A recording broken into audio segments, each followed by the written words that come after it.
I'm Madeleine Harris, I'm 16. I was born in Perth, Western Australia, and I make art.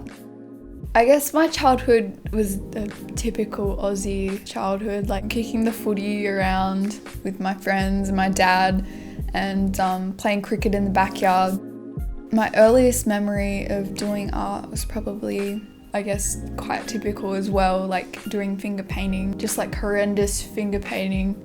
My childhood was always filled with artists and people creating things. Yeah, I guess I've just been surrounded by that ever since I was really little.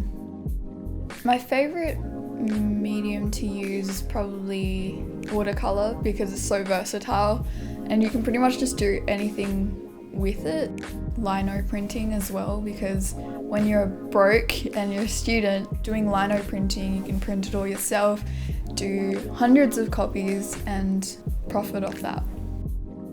My messages behind my art is, I guess, about women's issues and race issues that affect me and my generation, and it's always trying to convey meaning. A common challenge I always face is just coming up with original ideas, and being original is so difficult because you can have an idea but 200,000 people have already done it or thought it. I think that's the hardest part, is just being unique and being consistently unique as well. I guess you can draw inspiration from different pieces and different artists, but really it has to come from you. I have lots of different artists that inspire me. In particular, Frida Kahlo. She was just like an amazing, strong woman who struggled through so much of her life. She's just really bloody awesome. Also, Hannah Wilke. She's an American painter and sculptor, and she talked about lots of women's issues. She made some really awesome art.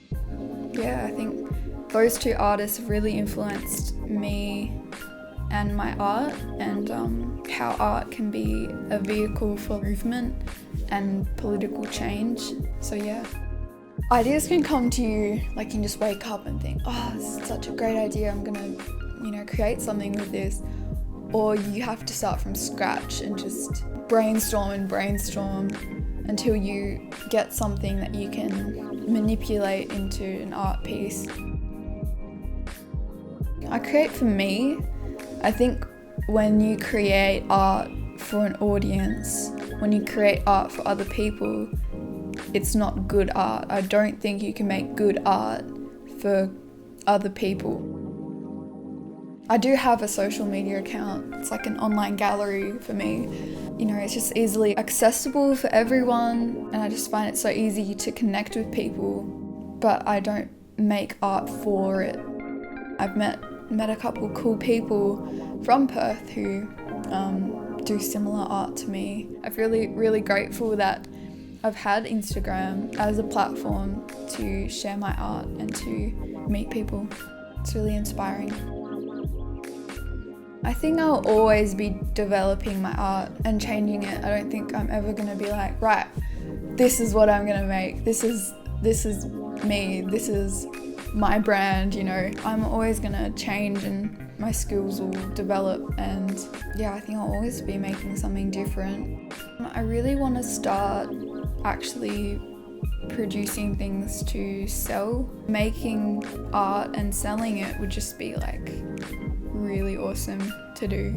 Yeah, taking it somewhere where I can meet people who are like-minded and who are interested in what I'm doing and being able to connect with them as well. That's kind of where I want to take it. If I enjoy something, I kind of want to make a career out of it. The best piece of advice I'd been given is from a Fremantle artist called Ross Potter. I met him in Freo and I had a long talk with him, and something that really stuck with me that he told me was, no matter how bad it is or how uninspired and unmotivated you feel to make art, do it anyway. I guess that's really stuck with me because I don't feel inspired all the time to make art. Art isn't supposed to make everyone comfortable. It's not supposed to be palatable or for everyone to digest. it should make people think, and it should question people's values, you know, not making art just because it looks pretty.